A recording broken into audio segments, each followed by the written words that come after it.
အခုခေတ်မှာကျွန်တော်တို့နှစ်ချက်ဝယ်တော့မယ်ဆိုလို့ရှိရင်ကျိုးနှစ်ချက်တွေထပ်ပေါ့နော် TWS ကလူတော်များများအတွက်ရေးချယ်ခြင်းစရာဖြစ်လာတယ်အဓိကအဖြစ်တော့သူကပို့ပြီးတော့တက်တော့တက်တာဖြစ်တယ်တစ်ဖက်ထဲတက်ထားမယ်ဆိုလည်းအဆင်ပြေတယ်နည်းနည်းလေး fashion ပိုကြတယ်ပေါ့နော်ဆိုတော့ကျိုးနှစ်ချက်တွေရဲ့အတန် quality ပိုကောင်းတာထက်ပို့ပြီးတော့မတ်လောက်စရာတွေဖြစ်လာတယ်ပေါ့အထူးသဖြင့်အမြဲတမ်းအပြင်ထွက်နေရတဲ့သူတွေဆိုလို့ရှိရင်ကားပေါ်မှာဆိုလို့ရှိရင် TWS သုံးတာကျိုးတန်းလက်နှစ်ချက်တွေထက်အများကြီးပိုအဆင်ပြေတယ်ဆိုတော့ကျွန်တော်ဒီနေ့ showcase လုပ်ပေးမှာက Soundpeaks ကနေထုတ်ထားတဲ့ TWS 3မျိုးသူဈေးတွေက4000ဝဲတန်ရယ်9800နဲ့ရယ်13000နဲ့ရယ်ဆိုပြီးတော့3မျိုးရှိတယ်အဲ့ဒီချက်တွေရဲ့အာသာချက်တွေရဲ့ဝယ်မယ်ဆိုရင်ထည့်စဉ်းစားသင့်တဲ့အချက်တွေရဲ့ဘယ်သူတွေကဘယ်တစ်ခုကိုရွေးချယ်သင့်လဲဆိုတာကိုဒီ showcase မှာပြောပြမယ်ကျွန်တော်တို့ဒီ product တွေအကြောင်းကိုစမပြောခင်ပေါ့နော်ဒီ brand အကြောင်းလေးကိုတစ်ချက်ပြောပြခြင်းနဲ့ဒီ Soundpeaks ဆိုတဲ့ brand ကသူ audio product တွေအဓိကထုတ်တဲ့ brand ပေါ့နော် audio product တွေမှာပြောမယ်ဆိုလို့ရှိရင် TWS ကိုမျိုးစားအများကြီးအဓိကထားထုတ်တဲ့ brand ဆိုဈေးသက်သာဆုံးနေစမယ်အခုပြထားတဲ့ကောင်က Soundpeaks Max ဆိုတဲ့ model သူက4000ဝန်း model ပေါ့နော်ဒါ kit design လည်းတော်တော်ချစ်ဖို့ကောင်းတယ်ဘူးကအဝိုင်းလေးဖြစ်တာရယ်ခက်ပြပြပုံစံလေးဖြစ်တာရယ်ကအပြင်သွားတဲ့အချိန်မှာကျွန်တော်တို့ဘောင်းမီအိတ်ကက်ထဲထည့်သွားဖို့အဆင်ပြေတယ် case ကိုအဖွင့်ပိတ်လောက်ရတာလည်းမဆိုးဘူးပျော့နေတာတွေခြောင်နေတာတွေမရှိဘူးသူရဲ့ hinge quality ကတော်တော်လေးကောင်းတယ်သူရဲ့ rubberized finish ကလည်းသူက glossy မဟုတ်ဘဲနဲ့ matte ဖြစ်နေတာလေးကမိုက်တယ်အထဲမှာနှစ်ချက်ကိုထားတဲ့ပုံစံလေးကလည်းသဘောကျစရာလေးပေါ့နော် case ရဲ့ battery mAh က900 mAh ပါတယ်နှစ်ချက်မှာ40ပါတယ်ဆိုတော့9ချိန်6ချိန်တော့ပြန်အားသွင်းလို့ရတယ်နှစ်ချက်ကတစ်ခါအားသွင်းရင်9နာရီကနေ9နာရီဝန်းကျင်လောက်သုံးလို့ရတယ် case battery percentage ကိုသိရဖို့အတွက် case ရဲ့အနောက်မှာ LED လေးတစ်ခုပါတယ်မြည်ဖြူလေးက4က4နဲ့ဆိုရင် 100% 3က4နဲ့ဆိုလို့ရှိရင် 50 to 75% နှစ်ခါဆိုရင် 25 to 50% တစ်ခါဆိုရင်0 to 25% နည်းနည်းတော့စားရတယ်၄ခုထည့်ပြီးလိုက်ပြီးနေရမှာပေါ့နော်သူရဲ့နှစ်ချက်ပုံစံကအောက်ကအတန်လေးပါတဲ့ပုံစံမျိုး stand ပါတယ်ပြောရမယ်ဆိုရင်သူကနားထဲမှာပျောက်နေတယ်ဆိုတော့အမျိုးအစားမျိုးမဟုတ်ဘူးတက်ထိုက်မယ်ဆိုလို့ရှိရင် passive noise isolation ကောင်းတယ်နားရဲထည့်လိုက်ရင်ပတ်ဝန်းကျင်ကဆူညံတဲ့နေသိကြတော့မှာမဟုတ်ဘူးစကားပြောတဲ့နေကိုတော့ကြားလိမ့်မယ်သူရဲ့နှစ်ချက်က comfortable ဖြစ်တဲ့လောက်ဖြစ်တယ်ဆိုပေမဲ့နှစ်ချက်ရဲ့ housing ကကျွန်တော်ရဲ့နားထက်နည်းနည်းပိုကြီးနေလို့တော့မသိဘူးကြာတက်ထားရင်တော့နည်းနည်းနားလာတာမျိုးဖြစ်တတ်တယ်ဒါကတော့လူတက်တဲ့တယောက်နဲ့နားပုံစံမတူကိုနဲ့ကြိုက်မကြိုက်ကဒါတက်ကြည့်မှပဲသိမယ်ပေါ့နော်ကျွန်တော်နားမမြခင်ဗျားတို့လည်းနားချင်မှနားမယ်ခင်ဗျားမနာပဲနေတယ်ကျွန်တော်နားရင်နားမယ်ဗျာတက်ထားပြီးသွားပြီဆိုလို့ရှိရင်တော့နားမှာမြဲတယ်ကျွတ်ကြတယ်ဆိုတော့ခံစားချက်မျိုးမရဘူးပြေးတာဘာညာလဲလုံးလို့အဆင်ပြေတယ် IP87 water resistant လည်းပါတယ်ဆိုတော့ရေဆိုလည်းတော်တော်ခံတယ် call quality ကလည်းဒီနေ့ချက်မှာတော်တော်လေးသုံးလို့အဆင်ပြေတယ်မိုက်ကပါစက်နဲ့နီးတဲ့အတွက်စကားပြောတဲ့နေကိုရှင်းရှင်းနဲ့အတန်ကြီးကြီးကြားရတယ်တိတ်ဆိတ်နေတဲ့ပတ်ဝန်းကျင်တွေမှာဆိုလို့ရှိရင်အတန်လေးလုံးနေတာမျိုးတော့မရှိဘူးတော့ touch control ကတစ်ချက်ညှိရင်ဘယ်ဘက်ဆိုရင်အတန်တိုးတာညာဘက်ဆိုရင်အတန်ကျတာနှစ်ချက်က pause ညာဘက်ကိုဖိထားလို့ရှိရင်တချင်းရဲ့ next track ကိုကြော်တာဘယ်ဘက်ကိုဖိထားရင် previous track ကိုပြန်သွားတာအဲ့လိုတွေလုပ်လို့ရတယ် sound quality ကဒီဈေးမှာတော့မိုက်တယ်သူက V shape signature လေးဗျာ bass လည်းများတယ် treble လည်းများတယ်ပေါ့နော် bass က punchy ဖြစ်တယ် tight ဖြစ်တယ် quantity လည်းများသလို quality လည်းကောင်းတယ်ဆိုတော့ EDM နေတို့ pop တို့ rock တို့ hip hop တို့အဲ့လိုသချင်းမျိုးစားတွေကကြိုက်တဲ့ဟာနားထောင်လို့အဆင်ပြေတယ် treble ဒီနေ့ဖက်ပြောရ highs ပေါ့နော်အဲ့ကောင်လည်းမဆိုးဘူးရှိတဲ့လောက်ရှိတယ်အရန်လည်းစူးစူးရှက်ရှက်ကြီးမဟုတ်နေဘူးတခုတော့ရှိတာပေါ့နော် instrument separation နဲ့ sound stage ကတော့အားမရစရာရှိတယ်ဒီလိုဈေးနဲ့ TWS တခုမှာတော့အပြစ်ပြောစရာမဟုတ်ဘူးတော်တော်များများမှာအဲ့တိုင်းပဲပြောရရင်ဗျာဒီနေ့ချက်ရဲ့ signature တက်ကြွမြူးကြွ signature မျိုးကိုပေးတယ်ငိမ့်လေးမဟုတ်ဘူးဒုံချမ်းအဲ့လိုပုံစံမျိုး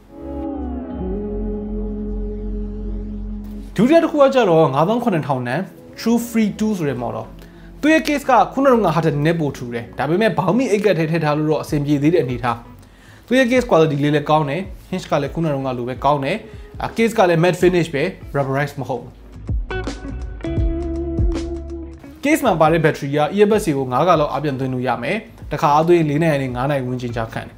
case မှာဘယ်လောက်ကြံလဲဆိုတာကိုသိရဖို့ LED မီးလေးလုံးပါတယ်တစ်လုံးကို 25% စီတယ်လို့လေးလောက်တယ်အေးနေတာပဲနှစ်ချက်ပုံစံကနားလေးထည့်လိုက်ရင်ပျောက်သွားတဲ့ပုံစံမျိုးဗျာတော့နားမှာမြဲဖို့အတွက် fin ပေါ့နော်အတောင်လေးပါတယ်တော်တော်လေး comfortable ဖြစ်တယ်အရန်လဲနားမှာမြဲတယ်တမင်ခါချရင်တော့ပြုတ်မကြဘူးဗျာပြောရရင် IP87 water resistant ပါတယ်ဆိုတော့အားကစားပြင်းပြင်းထန်ထန်လုပ်မဲ့သူတွေဂျင်မှာသုံးမဲ့သူတွေအတွက်ကွက်တီပဲ isolation နဲ့တော်တော်ကောင်းတာထည့်လိုက်တာနဲ့စကားပြောတဲ့နေမှာမကြားရတော့ပဲ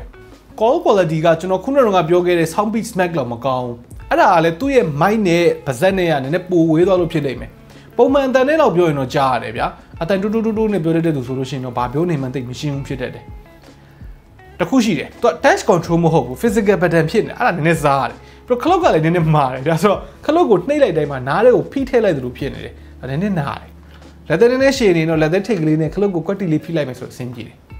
အဲ့ဒီချက်ကိုအားနည်းချက်လို့မမြင်မဲနဲ့ဝယ်ချင်စရာဖြစ်နေတာသူ့ရဲ့ sound quality ဒါတော့ sound quality ကိုနောက်မှဆက်ပြောမယ်လောလောဆယ် media control ကြောင်းပြောမယ်တစ်ချက်ဖိရင် play pause ဘယ်ဘက်ကိုနှစ်ချက်ဆိုအတန်တိုးတာညာဘက်ကိုဆိုရင်အတန်ကျတာဖိထားရင်ကြော်တာနောက်ပြန်သွားတာအဲ့လိုတွေလုပ်လို့ရတယ် sound quality တော်တော်ကောင်းတယ် TWS တစ်ခုထက်ဒီ KZ88 လိုမျိုး IEM တစ်ခုကိုနားထောင်နေရသလို feeling မျိုးပါရ V-shape signature မှာတော့ bass လေးတွေတော်တော်ကောင်းတယ် quality များတယ်ဆိုပေမဲ့ mix ဘက်ကိုကျွံဝင်လာတာမျိုးမရှိဘူး highs ကလည်းသူ့ဟာနဲ့သူအဆင်ပြေတယ်ပေါ့နော်အတန်တွေလည်းတော်တော် clear ဖြစ်တယ်ခုနကတော့ငါလိုပဲ sound stage တွေ instrument separation တွေကတိတ်မကောင်းဘူးအတင်တော့ရှိတယ်ပေါ့သူ့ဈေးနဲ့ဆိုရင်ပြန်ရတဲ့ quality ကပေးရတဲ့ဈေးထက်ပိုတန်တယ်လို့ခံစားရတယ်ခင်ဗျားကလက်ရှိ IEM ကိုကြိုက်တယ် sound quality နဲ့ပတ်သက်ပြီးတော့လက်ရှိဈေးကွက်က TWS ဆိုတော့မများထက်အတန်ပိုကောင်းတဲ့ TWS ကိုရှာနေဆိုရင်ဒီ True Free 2ကခင်ဗျားတို့ဖြစ်လိမ့်မယ်နောက်ဆုံးတစ်ခုက33000တန် Soundpiece H1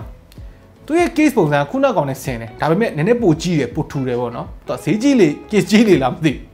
သူရဲ့ size ကဘောင်းမီ8ထဲကိုထည့်လို့တိတ် comfortable ဖြစ်တဲ့ size မဟုတ်တော့ဘူး case ရဲ့ quality ကလည်းဒီတက်နည်းနည်းပိုကောင်းနေတယ်လို့တော့မြင်တယ် hinge နေရာမှာတိတ်ပြီးတော့ stable မဖြစ်တဲ့နေရာလေးတွေရှိတယ်လက်တစ်ဖက်နဲ့ဖွင့်လို့ရအောင်လုပ်ပေးထားတာလို့တော့ပြောတာပေါ့နော်ဒါပေမဲ့ hinge stiffness ကရှိတဲ့နာထက်နည်းနည်းပိုပြော့တယ် battery က case မှာ900 mAh ပါတယ် earbuds မှာ60 mAh ပါတယ်၄ခါလောက်သွင်းလို့ရတယ်တစ်ခါသွင်းနိုင်ရင်8နာရီကနေ10နာရီဝန်းကျင်လောက်ခံတယ်အားပြန်သွင်းဖို့အတွက်ကို wireless charger လည်းပါတယ်ပြီးတော့ case battery ကိုပြဖို့အတွက် LED indicator ၄လုံးပါတယ် earbuds ရဲ့ပုံစံကတော့ TWS ထက် IEM နဲ့ပိုတူတယ်တော်တော်လေး comfortable ဖြစ်ပြီးတော့ passive noise isolation ကောင်းတဲ့ပုံစံမျိုးဗျာ earbuds ရဲ့ size ကဒီနေ့တော့ကြီးတယ် the transparent housing ကိုမှအပေါ်ကနေပြီးတော့ rubber ပြဲအုပ်ထားသလိုပုံစံမျိုးတော်တော် premium ဆန်တယ်ပြောရမယ်ဗျ touch control တက်လည်း surface ကအကျယ်ကြီးပါတယ်ပြီးတော့ dual driver ဗျ mid နဲ့ bass နဲ့ကို handle လုပ်ဖို့အတွက် 8.6mm dynamic driver တစ်လုံးထည့်ထားတယ် high တွေအတွက်ကျတော့ BA driver တစ်လုံးပါမယ်ပြီးတော့အထက်မှာထည့်ထားတဲ့ Bluetooth chip က Qualcomm ရဲ့ QCC3040 ဆိုတဲ့ chip ဆိုတော့ Qualcomm SoC ပါတဲ့ဖုန်းတွေဆိုလို့ရှိရင် aptX codec ကိုသုံးလို့ရတယ် aptX ဆိုတာဘာလဲဆိုတော့အတန်ပိုကောင်းတယ်ဗျာအတန် quality ကဒီ AAC လိုမျိုး codec စီနဲ့ရှိရင်ပိုကောင်းတယ်ပေါ့ဆိုတော့ဒီ build quality ဒီ chip ဒီ driver တွေနဲ့မှုလို့သိန်းကျော်နေတာတော့ water resistant အတွက်ကကျတော့ IP85 ပါတယ်ဆိုတော့ချွေးဆိုတာလောက်ကတော့ခံနိုင်တယ်ခုနနှစ်ကောင်လောက်တော့မခံဘူးပေါ့ gaming mode ကလည်းအလုပ်ဖြစ်တယ်ဒီကောင်က gaming mode မဖွင့်မှန်းစမ်းတာလား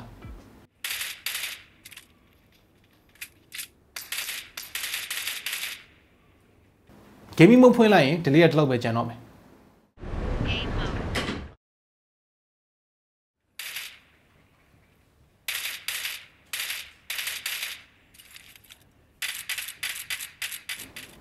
တခုတော့ရှိတယ် gaming mode ဖွင့်ထားမယ်ဆိုလို့ရှိရင်တော့ battery ကပိုစားလိမ့်မယ်ပေါ့နော် call quality လေးကမဆိုးဘူးအရင်မဆူတဲ့ပတ်ဝန်းကျင်တွေမှာဆိုရင်အဆင်ပြေတယ်ဒါပေမဲ့ထုံးစံတိုင်းပဲနှစ်ချက်မှာပါတဲ့ mic ကဒီပါဇက်နဲ့အရင်ဝေးနေတဲ့အတွက်အတန်ကြီးပြောမှာပဲဟိုဘက်ကတော့တေချာကြားရလိမ့်မယ် CVC noise cancellation ဆိုတဲ့ကောင်ပါတယ်ဒါပေမဲ့ real life usage မှာတော့အရင်အလုံးမဖြစ်ဘူးပေါ့နော်စူညံတန်တွေများနေတဲ့အချိန်မှာဆိုလို့ရှိရင်ဒါကိုဖျောက်ဖို့အတွက်လူတန်ကပါနည်းနည်းစက်ရုပ်တန်ပေါက်ရှင်သလိုဖြစ်သွားတယ်အရင် compress ဖြစ်သွားတာပေါ့သူရဲ့ touch control ကလည်းပထမဆုံးကပြောခဲ့တဲ့ဟာနဲ့အတူတူပဲဘယ်ဘက်ကိုတစ်ချက်နှိပ်ရင်အတန်တိုးတာညာဘက်ဆိုကျဲတာနှစ်ချက်ဆိုရင် play pause ဖိထားရင် previous next track ပြောင်းတာဘယ်ဘက်ကို၃ချက်နှိပ်လိုက်ရင် gaming mode ဝင်တာညာဘက်ကို၃ချက်နှိပ်လိုက်ရင် Google Assistant ခေါ်တာအဲ့ဒါလုပ်လို့ရတယ် touch sensitivity လည်းအလုပ်ဖြစ်တယ် delay လည်းအရင်မများဘူးဆိုတော့သုံးလုံးကောင်းတယ်ဆိုတော့ sound quality ကကြတော့ bass တွေက artificial sound နဲ့တိုက်ဖြစ်တဲ့လောက်မဖြစ်ဘူးနည်းနည်း bloody ဖြစ်တယ်ဟိုဘောလောဖြစ်တာပေါ့နော် extension တွေကြံခဲ့တာပေါ့ bass များတဲ့သချင်းတွေမှာဆိုလို့ရှိရင်အဲ့ကောင် mix တွေကိုနည်းနည်းလေးအနှောက်အယှက်လာပေးတယ် high တွေကတော့ crisp ဖြစ်တယ် sound stage ကလည်းပုံမှန်ပဲ instrument separation ကလည်းကောင်းတော့ကောင်းတယ်ဆိုတော့ bass တိတ်မပါတဲ့ mix နဲ့ high နဲ့ဦးစားပေးတဲ့သချင်းမျိုးစားတွေနားထောင်တာဆိုရင်တော့အဆင်ပြေတယ်တခြား rock တွေ EDM တွေနားထောင်မယ်ဆိုရင်တော့ bass မှာတခုခုလိုနေတယ်လို့ခံစားရလိမ့်မယ်ပြောရရင်များ overall မှာတော့သူ့ဈေးမှာ sound quality ကိုအရင်အားရတဲ့ထဲမပါဘူးဆိုတော့ဒီ TWS ကို Soundbase application နဲ့ Google Play Store ကနေပြီးတော့ share down ပြီးတော့ join ပြီးသုံးလို့ရတယ်အဲ့ဒီထဲမှာ equalizer preset တွေရွေးလို့ရတယ်ဆိုတော့ equalizer နဲ့ click ချင်လို့ရှိရင်အဲ့ဒီကနေသွားစမ်းကြည့်လိုက်ပါနော်